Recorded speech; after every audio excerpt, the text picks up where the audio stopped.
We're going to talk now about something called interwar thought and culture. And this is just referring to those years between the wars, between World War One and World War Two, and some of the new attitudes and ideas that emerged during that time. So here are the terms, not a lot of them. Go ahead and write them down. The years following World War One are a bit of a contradiction. On the one hand, you have the aftermath of the war, the devastation caused by that war. There's a sense of despair taking over as people realize, what had just happened, all the lives that were lost, those who survived but who are traumatized. On the other hand, it's a period of life. People coming out of the war, World War One, wanted to forget it, and so they throw themselves into life. It's sometimes referred to as the Roaring Twenties once we move into the 1920s, because people are throwing themselves into life. You see, for example, new styles, new type of music called jazz. It was fast, it was fun, it was light. You've got new clothing styles for women. For example, a lot of the women were referred to as flappers. They cut their hair. Long hair had always been a sign of femininity, but these young women are chopping their hair off up to their shoulders or even shorter, most of them shorter. Hemlines rose from the ankles to just below the knees. It was scandalous. Women were smoking and drinking and dancing. They were learning to drive. It was unheard of. But you just see these young people out there trying to forget the past and enjoy the future. And they are loving life. And so that's part of what we see going on during the Roaring Twenties is they're just living. Also, during the 1920s, we see the rise of consumerism. We, in the United States and elsewhere around the world, in many places, become consumer cultures. People are buying things. There's money to be had. And we also see an extraordinary use of credit because people discover that they can have the things they want even if they don't necessarily have the money for it. And so, all throughout the 20s, people are out there buying things. And some of these are big ticket items like automobiles. We really see the rise of the auto industry in the 20s. And they're buying these things on credit. And that'll become very important later. In the years following the war, we see a group of people referred to as the lost generation. And this refers to the young people, those who fought in the war, who served, and those at home. But especially these soldiers, these young men who went off to fight. They went off, and you see this in All Quiet on the Western Front. They went off filled with patriotism and excitement and enthusiasm. And they get up to the front and discover that all these promises that had been made to them were false. What they experience is not what they anticipated. And so many of them are so traumatized by the war that when it's over, they don't know who they are. They don't know what's ahead for them. They're lost. They never had an opportunity to really live their life. They were so young when the war began. They never had an opportunity to have their own family, to have a job. And so they don't know. It's like, what do I do now? And so these are the people you see throwing themselves into life. And you see people who were at home as well. I mentioned Vera Bertain when we talked about the war. These people who had hope and expectations and found them questioned, or they began to question the things that they believed in, the values they believed in. They came to see many of them or believe many of them were false. And so these young people began to throw themselves into life to try to forget the past, to try to prove to themselves that they were alive. This was the lost generation. After World War One, 1 , a somber, dark mood gripped much of society. People had grave doubts concerning nature and the destiny of Western civilization. To many, it appeared that the sun was setting on the Enlightenment heritage. Many questioned its place in the brutal world that had taken its place. So, what contributed to this despair? World War I. Losses in trench warfare raised disturbing questions about man's humanity. Many considered the lost generation to be an entire generation that had lost faith in Enlightenment values. They were disillusioned and felt that the values of the Enlightenment had no place in their lives. How could people be good when they created such destruction? That was one of the ideas. We see the Paris Peace Conference. It failed to make the world safe. Many countries fell to dictatorships, which just added to the pervading sense of disillusionment. The Great Depression symbolized the crisis of capitalism. Laissez-faire and free enterprise were questioned. There was a crisis of liberalism and democracy.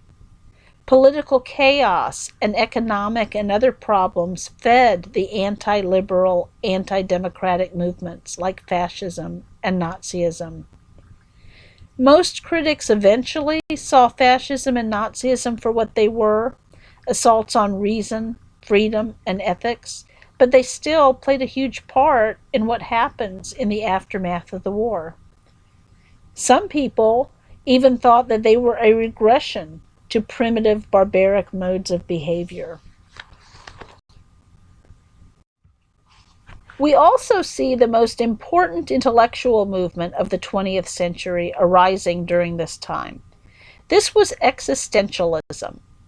Existentialists asked questions about man and man's place in the world. How is my existence authentic? What gives value to our existence? The act of making individual choices and being responsible for the consequences is very important to existentialists. In a world where nothing was certain, existentialists said the only thing we know for sure is our freedom to make choices. Those choices shape who we are. We're never sure of the consequences. Weight, substance, and meaning come from making choices. It emphasizes individual freedom and moral responsibility. And because of this, existentialism inspired revolt. The forces behind World War II were building. People had fears that war would break out again and took steps to prevent such a war, like World War I, from ever happening again. The League of Nations was an effort to provide a mechanism for international discussion to prevent war, and this was part of Woodrow Wilson's 14 Points, this organization where countries can send representatives to talk about problems instead of rushing into war, much like the UN today. Many Germans felt that they'd been stabbed in the back. In 1918, Germany was the greatest defeated power of World War I. The Treaty of Versailles declared that Germany was to blame for the war, and because they were the aggressor, Germany had to pay $4.3 billion in reparations. And this put Germany and its economy under a huge, staggering burden. John Maynard Keynes was an economist, and he made just this impassioned plea against reparations. He saw the burden that Germany was under, how Germany was struggling economically, and he said Germany should not be saddled with this enormous debt right now. He warned, he said, if Germany is forced to keep paying this money, it's going to damage them permanently. It's going to impede all European economic growth. And he said the economic consequences would be too severe. He felt that the high taxes that were necessary in order for Germany to pay reparations would cripple Germany and produce resentment. So he had some good ideas, but he was ignored. And by 1922, Germany was refusing to pay its reparations. In fact, Germany was suffering from hyperinflation. Prices were going up faster than wages. The standard of living was being eroded. Prices were doubling over the course of days. Prices increased by 500%. It was fueled by the fact that the German government, it was so desperate for money to pay their bills that they just started printing more money. And, you just can't do that. You have to have something to back it. And the German government did not. So basically, their market was just flooded with paper. The more money that's out there, the more inflation there is. It forces people on fixed economies or fixed incomes into poverty. The impact was that a lot of the elderly people who were, like, say, retired, they're living off their savings. All of a sudden, they can't pay their bills. They're out on the streets. Their savings were not increasing to meet their needs. People stopped using banks. It was a mess. And to give you an example of what I'm talking about, in 1914, before the war, 4.2 German marks was equivalent to $1 American. November of 1923, 1 billion German marks was equivalent to $1. So what this means is, if you want to, say, go to the store to buy a loaf of bread, you better bring a wheelbarrow to carry all your money. And here's a chart just recording the progress of the hyperinflation, if anyone's interested in looking at it. And here you just see an image of two German children playing with their blocks, which just happen to be stacks of money, worthless German marks. And again, you see children playing with worthless money because it's just paper. It had no value. People used it for fires to keep warm because it just wasn't worth anything. It got to be so bad that we got involved. In 1923, an American by the name of Dawes, in fact, he was the American vice president, came up with a plan called the Dawes Plan. And this plan was due to the hyperinflation in Germany. It was an effort to help the Germans. It was an effort to scale the reparations back and make it more livable for the Germans. So what it did was it provided for a massive loan from American banks to help stabilize the German economy. The plan also set a more realistic schedule for Germany's reparation payments. And it worked really, really well. It was put into effect in early 1924, and it worked. The German economy began to recover. As it began to recover, it attracted further loans and investments. And by 1929, German factories were producing as much as they had in 1913. So Germany recovers. But then comes Black Tuesday, October 24th of 1929, the great stock market crash. Everyone wants to sell stocks and no one wants to buy them. Prices go down and down and down. And in the week following the stock market crash, stock prices continued to drop. Billions of dollars in paper wealth just vanished. And here you see on the right, this is a picture of Wall Street. Businessmen began congregating out in the street. They were just in shock. They didn't know what was going on. And here you see another scene from this particular day. So what caused all of this? Well, it was the result of an American economic crisis, but there was a rippling effect across the economy, which had a worldwide impact, especially on our economic allies in Europe. So it was the result of several things. First, if you recall, I mentioned that the 20s was a period of consumerism.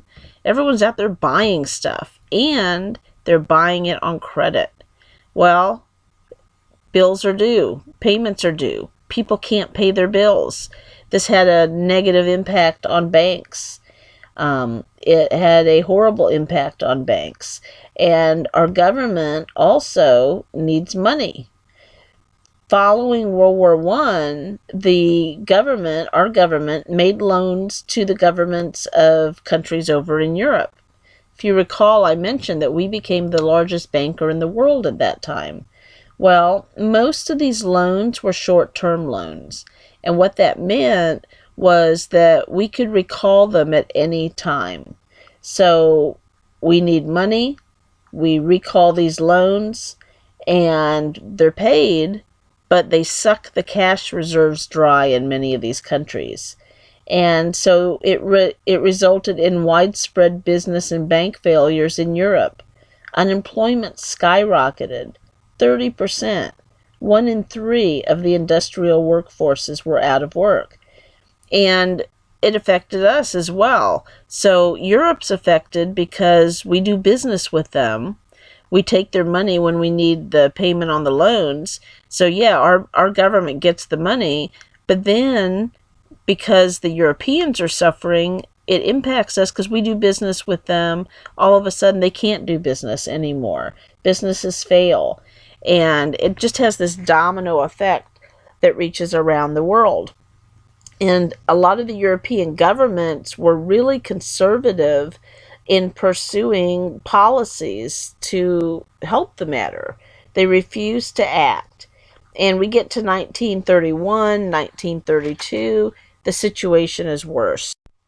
Within just a few months of the crash, these unemployment rates began to rise, even as industrial production prices and wages declined.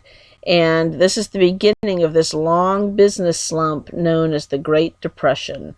And like I already said, the shock waves were felt around the world. And here you see a very familiar sight on the left, this sign. A lot of men left home, went to other towns, cities, just desperate to find work, only to find that there was no work to be found. And many towns would put signs like this up to tell these people, look, we can't take care of our own people. We can't provide jobs for our own men. We certainly can't help you. Go to another town.